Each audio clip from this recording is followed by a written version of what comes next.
बिस्मिल्लाहिर्रहमानिर्रहीम, अस्सलाम वालेकुम। आप सबका खैर मकदम है। आप देख रहे हैं प्रोग्राम स्पेशल रिपोर्ट में। आपका मेज़बान मीर हिलाल हांजुरी आपकी खिदमत में हाजिर। और स्पेशल रिपोर्ट में सबसे पहले खबर साउथ कश्मीर के ज़िला पुलवामा से, जहां पर राजपुरा इलाके के हंजन इलाके में दौरान शब से जो एनकाउंटर शुरू हुआ था वो बिलाखिर इख्तिताम पजीर हुआ। और अभी तक इस एनकाउंटर में फोर्सेज और फौज ने 5 मिलिटेंटों को हलाक करने का दावा किया है। और इन 5 का ताल्लुक लश्कर तैयबा से बताया जा रहा है। हालांकि इनकी अपलेशन के हवाले से अभी तक पुलिस ने तस्दीक नहीं की। और जो 5 बॉडीज़ है, माना जा रहा है कि वो उस जाई मौके पर जहां पर एनकाउंटर हुआ था वहां पर अभी भी पड़ी हुई है। उनकी शनाख्त होना अभी भी बाकी है। याद रहे कि कल लगभग 9:30 बजे के आसपास फौज, पुलिस और CRPF को इत्तला मिली थी कि हंजन इलाका जो कि चंदपुरा के आसपास ही है, राजपुरा पुलवामा में पड़ता है, और यहाँ पर कुछ मिलिटेंटों की मौजूदगी की इत्तला फोर्सेस को मिली थी। उसके फ़ौरन बाद ही इस इलाके को मुहसरे में लिया गया और तलाशी कार्रवाइयाँ लगभग 12:30 बजे तक जारी थी। 12:30 बजे के करीब यहाँ पर जो मौजूद मिलिटेंट थे उन्होंने फायर खोला। बिलाखिर ये सारा सिलसिला फिर झड़प में तब्दील हुआ। और इस झड़प में अगरचे आज सुबह तक इसे हॉल्ट पर रखा गया था, लेकिन आज सुबह से दोनों तरफों से यानी दोनों अतराफ से गोलियों का तबादला हुआ, जिसके नतीजे में 5 मिलिटेंट मारे जा चुके हैं। और इस हवाले से पुलिस तर्जुमान का मानना है कि इस एनकाउंटर में जो 5 मिलिटेंट मारे जा चुके हैं उनके कब्जे से कुछ अस्तिया भी बरामद किया जा चुका है। ताहम इनकी शनाख्त होना अभी बाकी है।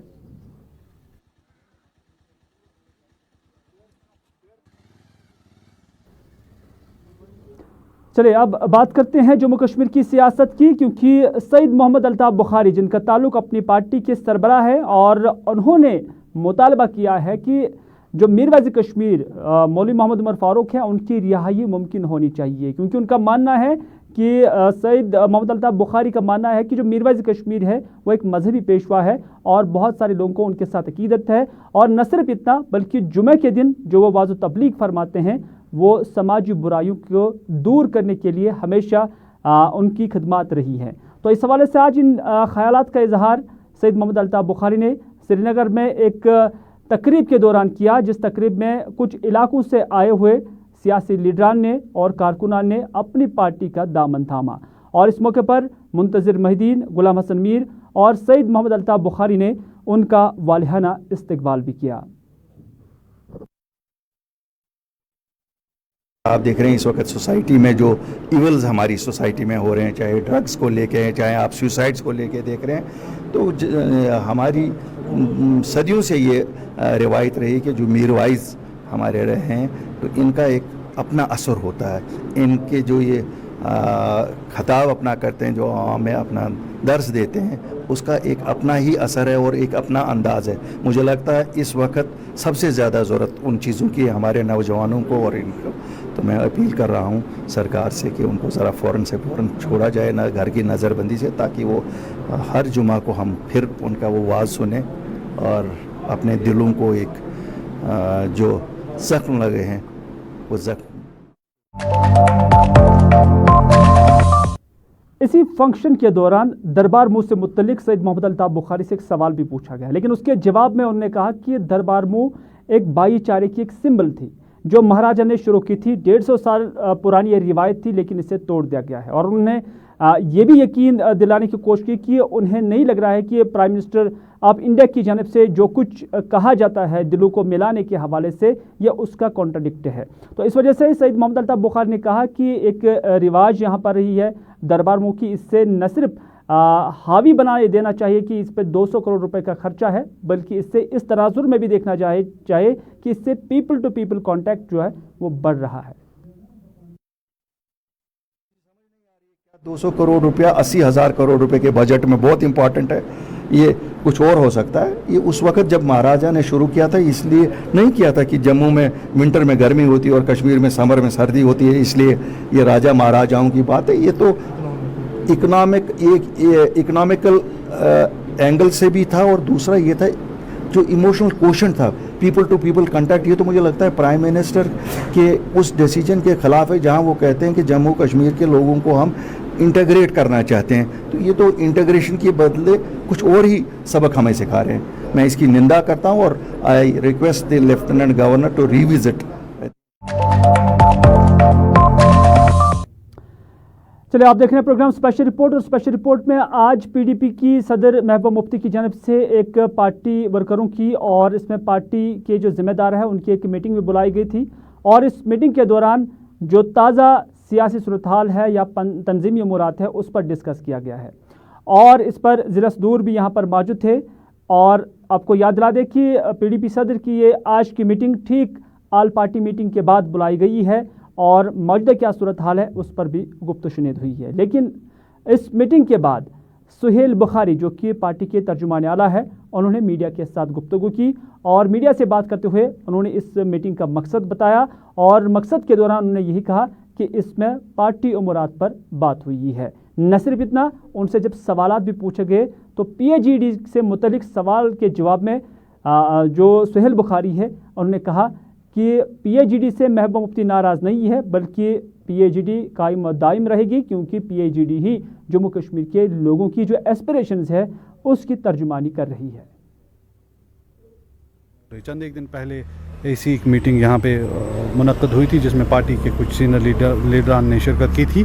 उसी सिलसिले की एक और कड़ी आज थी जिसमें हमने अपने कुछ सीनियर लीडर्स को पार्टी प्रेसिडेंट ने मदऊ किया था, जिसमें फॉर्मर लेजिस्लेटर्स जिनमें कुछ मिनिस्टर्स भी थे, उसके अलावा जो डिस्ट्रिक्ट प्रेसिडेंट साहिबान हैं या पार्टी के तर्जुमान जो हैं वो उन्होंने इसमें शिरकत की, और जो अभी की सूरत हाल है जम्मू कश्मीर में उस पर तबादला ख्याल हुआ, और साथ ही जो तंजीमी उमूर हैं जो पार्टी अफेयर्स हैं उनको लेकर भी बातचीत हुई। आल पार्टी में होता PAGD एक उम्मीद है जम्मू कश्मीर के अवाम की, जो कि परेशानियों से दो चार हैं, और जम्मू कश्मीर के अवाम के और उनके हुकूक़ की तर्जुमानी के लिए एक ऑर्गेनाइजेशन है, तो उसमें किसी तरह की परेशानी का तो खैर सवाल ही पैदा नहीं होता। जहाँ तक आपने मीटिंग का जिक्र किया तो एक आध दिन ही हुआ था महबूबा मुफ्ती साहिबा को दिल्ली से वापस आए, और साथ ही उनके कुछ पर्सनल इंगेजमेंट्स थी। साथ ही ये भी आपको याद होगा कि अवंतीपोरा में एक दिलदोज़ वाक़या पेश आया था त्राल में, तो उनको वहाँ पे भी लवाहिकीन से जाके इज़हार हमदर्दी करने का उनका प्लान था, तो उससे ज़्यादा उसमें कुछ था नहीं।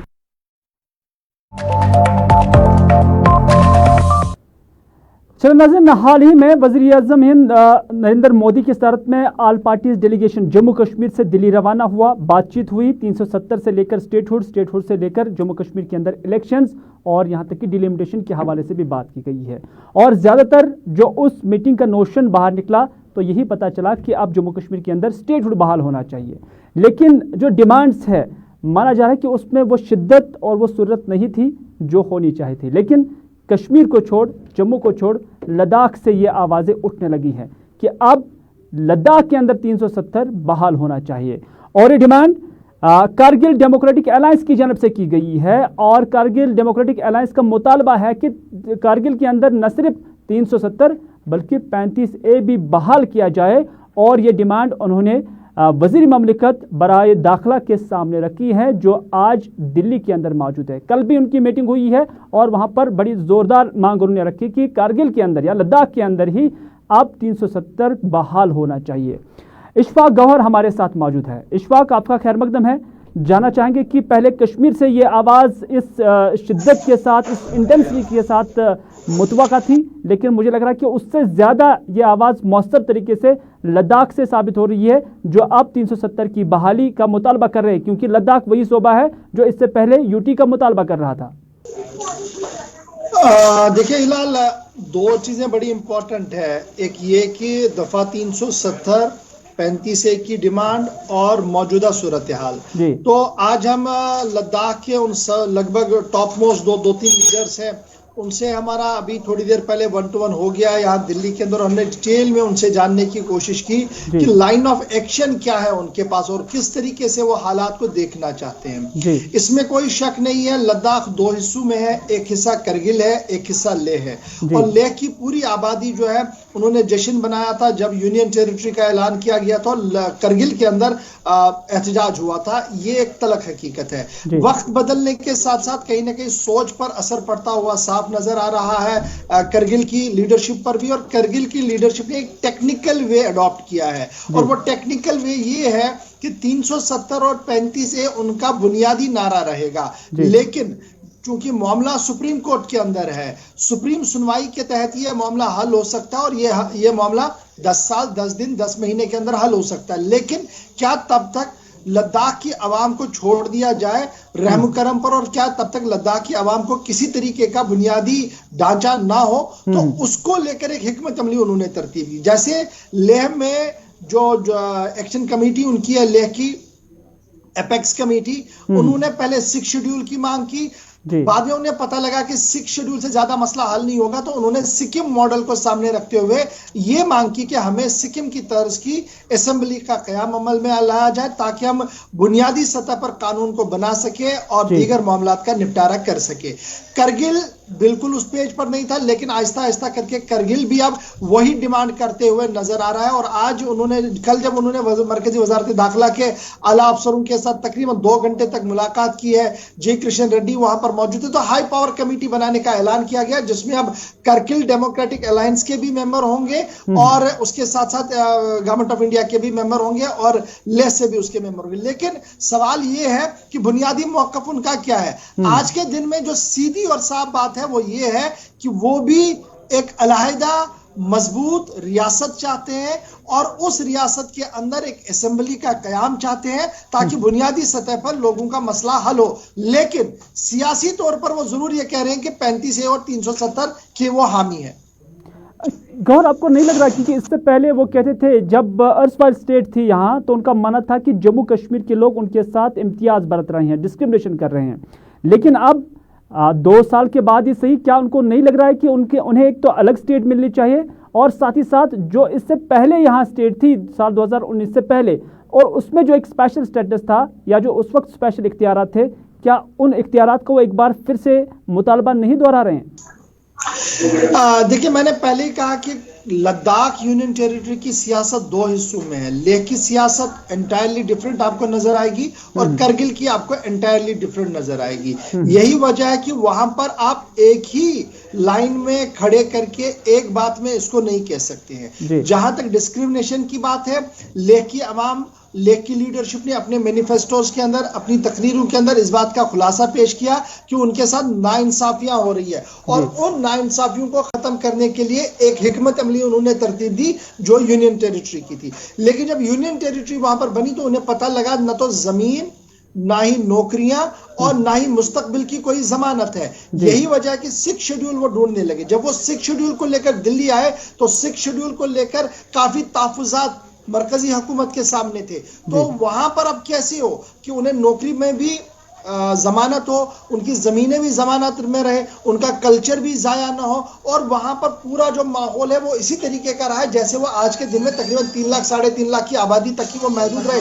तो उसके लिए उन्होंने सिक्किम की तर्ज की असेंबली का कयाम अमल में लाने की मांग की। लेकिन जब आप लेह वाली बात को छोड़ करगिल वाली बात पर आते हैं, तो करगिल सरापा एहतिजाज था। उन्होंने सड़क पर निकलकर एहतिजाज किया, धरने किए, पीएचडी के साथ मीटिंग भी की, 35 से 370 के मौके पर national conference, people's conference, PDP की हिमायत दी उस वक्त की। लेकिन अब वहां पर भी हालात बदलते हुए नजर आ रहे हैं, और उनका मानना है, चूंकि जब अर्थवाइल स्टेट की आप बात करेंगे तो 4 मेंबर, 2 यहां पर थे डिस्ट्रिक्ट में, 2 वहां पर थे, 2 कैबिनेट मिनिस्टर हुआ करते थे, एक करगिल से, एक लेह से, 2 एमओएस भी अगर होते थे तो एक वहां से एक बैलेंस करने की कोशिश की जाती। लेकिन उसके बावजूद भी शायद जो तनासुब था आबादी का, उस हिसाब से उन्हें शायद उतना पैसा नहीं मिल रहा था अर्थवाइल स्टेट के दौरान, जिसके बाद इस तरीके की बातें आई। लेकिन आज जो पैसा उन्हें मिला, 2 बार जो बजट उन्हें मिली, उसमें आज सबसे बड़ी बात जो बताई गई वो ये बताई गई कि हमारा पैसा नॉन लैप्सेबल था, क्योंकि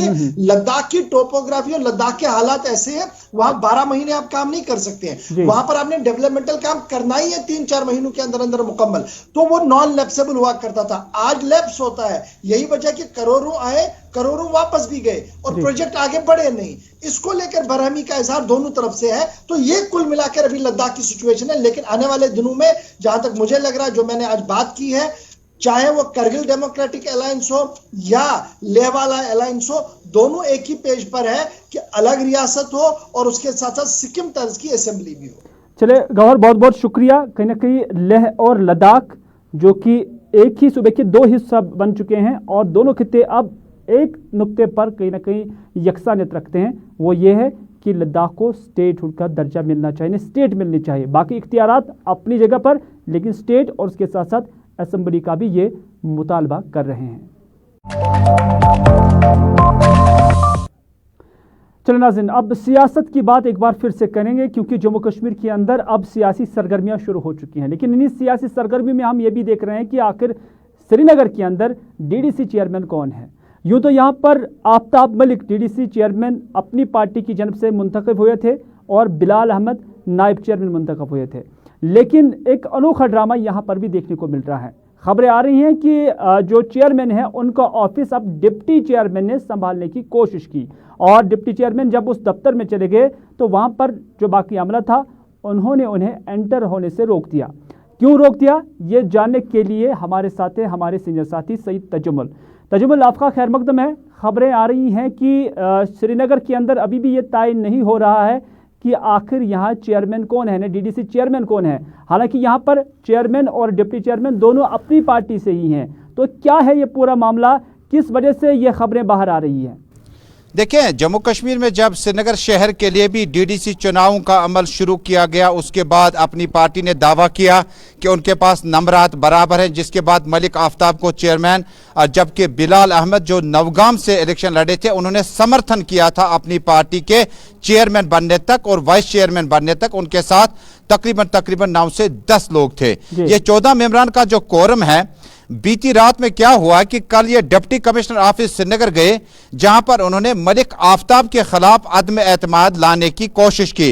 हालांकि अदम एतमाद लाने के लिए आपको मिसबिहेवियर, कंडक्ट आपका कैसा है, कुछ चीजें हैं जो आपको एमेंड करने की जरूरत नहीं है। नहीं तो आपको एक बार चेयरमैन वाइस चेयरमैन बनाने के बाद इस लॉ को एमेंड करना होगा, तब जाके आप चेयरपर्सन को उतार सकते हैं। लेकिन श्रीनगर शहर में अचानक क्या हुआ कि मलिक आफ्ताब के खिलाफ बिलाल अहमद जो कि इसी अपनी पार्टी के आसपास में और समर्थन के साथ वाइस चेयरमैन बने थे, उनका मुश्तरका ऑफिस हारमन में दिया गया। हालांकि हारमन के इस ऑफिस को अभी 1 महीना के आसपास हुआ, इससे पहले भटकते रहे ऑफिस के लिए, सिक्योरिटी के लिए, एकोमोडेशन के लिए बड़े मुश्किल दौर से गुजरे। लेकिन उसके बाद खबर यह है कि चंद मेंबरान ने कल जिला तरक्याती कमिश्नर से मुलाकात की है।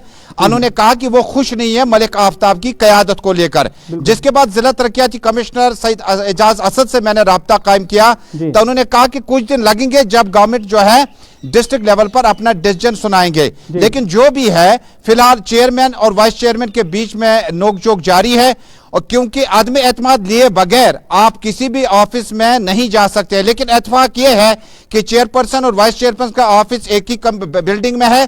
लेकिन जराये के हवाले से खबर है कि वाइस चेयरमैन को बताया गया है कि जब तक ना government order no conference motion का आता है तब तक मलिक आफ्ताब को इर्रेलेवेंट नहीं करार दिया जा सकता है। ये कभी इस हवाले से कोई बात हुई है कि कब तक ये जो है अदम एतमाद की तहरीक लाई जा सकती है, लाएगी भी या नहीं, या इस हवाले से कोई बातचीत हुई है?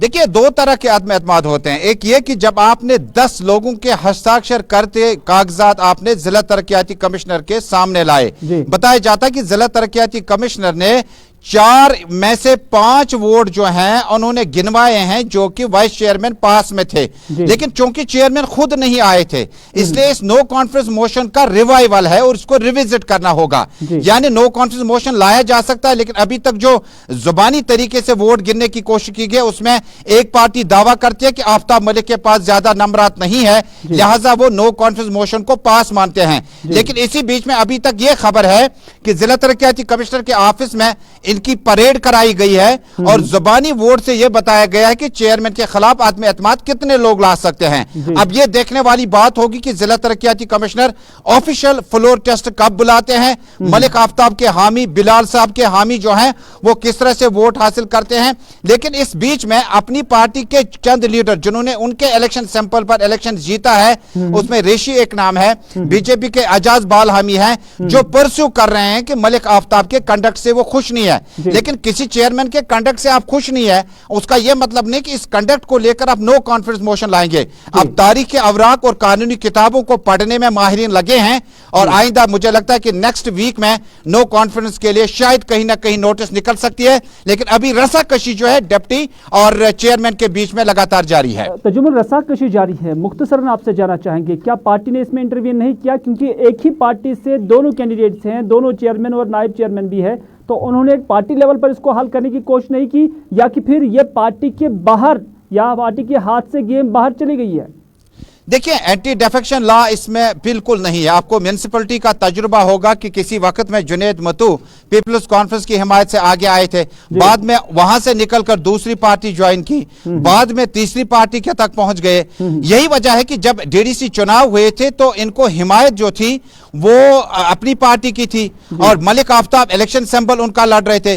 बिलाल जो कह रहे हैं कि वो समर्थन कर रहे थे, उस वक्त एक कंसेंसस बनाया गया, बिलाल के साथ अगर 2 या 3 लोग हैं, मलिक के साथ अगर 4 से 5 लोग हैं, तो इनको जोड़ने की कोशिश की गई और इसको अभी तक समझ नहीं आ रहा है कि अपनी पार्टी के चेयरमैन या सीनियर नायब सदर इस बारे में क्या कुछ कर रहे हैं, क्योंकि ये कानूनी मामला है, ये पार्टी के एंटी डिफेक्शन लॉ से बाहर है। अब सारा खेल जो है वो डिप्टी कमिश्नर के पास होगा कि वो नो कॉन्फिडेंस मोशन को किस तरह से एक्सेप्ट करते हैं। चलिए तजुमुल, बहुत बहुत शुक्रिया। सारा खेल अब डिप्टी कमिश्नर के हाथ में है। अब देखने वाली बात होगी कि वो किस तरह से इस पर खेलेंगे और किस तरह से आइंदा के डिसीजंस ले जा सकते हैं।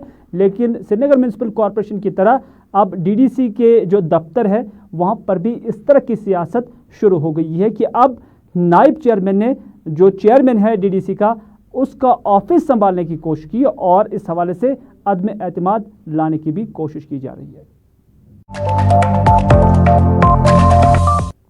नाज़रीन, लेफ्टिनेंट गवर्नर जम्मू कश्मीर मनोज सिन्हा के जो एडवाइज़र हैं बसीर अहमद खान, उन्होंने सैयद जानबाज वली रहमतुल्लाह अलैह जिनकी दरगाह खानपुरा बारामूला है वहाँ का उन्होंने दौरा किया और दरगाह पर उन्होंने हाज़िरी दी और दरगाह पर हाज़िरी देने के साथ साथ उन्होंने मकामी वक्फ कमेटी उनके नुमाइंदों के साथ भी बात की और जो यहाँ पर मकामी लोग थे उनके साथ भी वो हम कलाम हुए।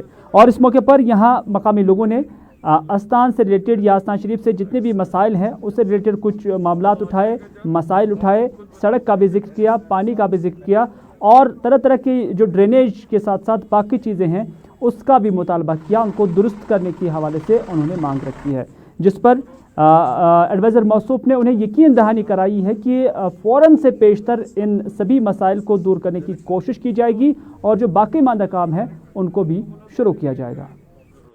आज यहाँ पर हम बहुत खुशकिस्मत हैं क्योंकि यहाँ पर जनाब ऑनरेबल बशीर अहमद खान साहब जो एडवाइज़र हैं यहाँ के, तो यहाँ पर दौरा उन्होंने किया दरगाह हज़रत सैयद मोहम्मद जानबाज वली रहमतुल्लाह अलैह के। बहुत सारे मसाइल हैं हमारे यहाँ पर, क्योंकि सबसे बड़ा मसला ये है कि दरगाह हज़रत सैयद जानबाज वली को असर नौ तमीर किया जाए। ये एक अहम मसला है क्योंकि आप सब जानते हैं, क्योंकि आपने हमेशा कवरेज दी है इसकी, कि वक्फ बोर्ड ने आज तक इस दरगाह के लिए कोई काम अंजाम नहीं, बल्कि वो यहाँ से सिर्फ ये पैसे लेते हैं तो काम कुछ नहीं होता है। इसलिए औकाफ इस्लामिया खानपुरा ने इनकी नोटिस में भी लाया और तमाम एडमिनिस्ट्रेशन के नोटिस में लाया कि जो खानपुरा के मसाइल हैं उनको हल नाज़रीन, पीएम पैकेज एम्प्लॉयज़ एसोसिएशन की जानब से आज शेखपुरा बड़गाम में जो माइग्रेंट पंडिट्स हैं उनकी जानब से एहतजाजी मुजाहरा किया गया। हालांकि खामोश एहतजाजी मुजाहरा किया गया और इस खामोश मुजाहरे के दौरान उन्होंने कहा कि सरकार की गलत पॉलिसियों और नीतियों की वजह से वो मुश्किलात के शिकार हो रहे हैं। उनका मानना है कि साल 2010 में जब पीएम पैकेज यहाँ पर उसके तहत कई सारे मुलाजमीन को भर्ती अमल में लाया गया तो उसके बाद जो उनके लिए कायदे कवानीन है या स्कीमें हैं या बाकी मामलात है उसमें तफरुक और तजाद रखा गया है, जिसकी वजह से ये मुलाजमीन अब उसके शिकार हो गए हैं। नतीजा ये है कि उन्हें गोनोगो मुश्किलात से दो चार होना पड़ रहा है। कल की डेट में 30 जून को एक फरमान निकला है सोशल वेलफेयर डिपार्टमेंट की तरफ से कि भाई एक बिपाशा रैना है जो एसआरओ केस के लिए लड़ रही हैं, एसआरओ 43 केस है जो उसका, वो उसकी सोशल वर्कर उसकी मदर थी, तो उसके लिए वो लड़ रही है उसके एसआरओ में कि मेरे को उसमें जॉब मिले। लेकिन कल डिपार्टमेंट ने उनको बिल्कुल ही रिजेक्ट किया हुआ है, जो कि एक बहुत अफसोसनाक बात है। कि ऐसा नहीं होना चाहिए था कि उसको रिजेक्ट किया गया है, जिसके ना माँ है ना बाप है। एक एम्प्लॉय जो पूरी ज़िंदगी अपना यहाँ सर्विस दे रहा है, तो बाद में उसको क्या कर देते हैं, उसको बोलेंगे कि आपका कोई ये है ही नहीं, यहाँ पर आप निकलो। SRO किस लिए बना है कि SRO 43 हम इसमें दे रहे हैं किसी एम्प्लॉय को, घर अगर उसके घर में कुछ प्रॉब्लम हो जाती है तो उसको कुछ बेनिफिट मिलना चाहिए। लेकिन इस लड़की को बेचारी को कल इन्होंने बिल्कुल बंद कर दिया है। नहीं, लेकिन मैं आपसे ये कहना चाहता हूँ कि इस तरह के रूल्स रेगुलेशंस नहीं चलेंगे, हमारे पैकेज एम्प्लॉयमेंट के ऊपर नहीं चलेंगे, क्योंकि ये एक बिल्कुल मतलब इसका निंदनीय कार्य है। या तो आप सीधे हमें बोलो भाई आप अपने अपने घरों में चले जाओ, आपके लिए कुछ नहीं है, आप ना तो प्रमोट है। तो नाज़रीन, ये था आज का स्पेशल रिपोर्ट। इसी के साथ दीजिए अपने मेज़बान मीर हिलाल हाजिरी को आज का ये प्रोग्राम यहीं पर इख्तिताम करने की इजाज़त, इस वादे के साथ कि अगर ज़िंदगी रही तो आपसे फिर होगी मुलाकात। तब तक के लिए खुदा हाफिज़, फी अमान अल्लाह।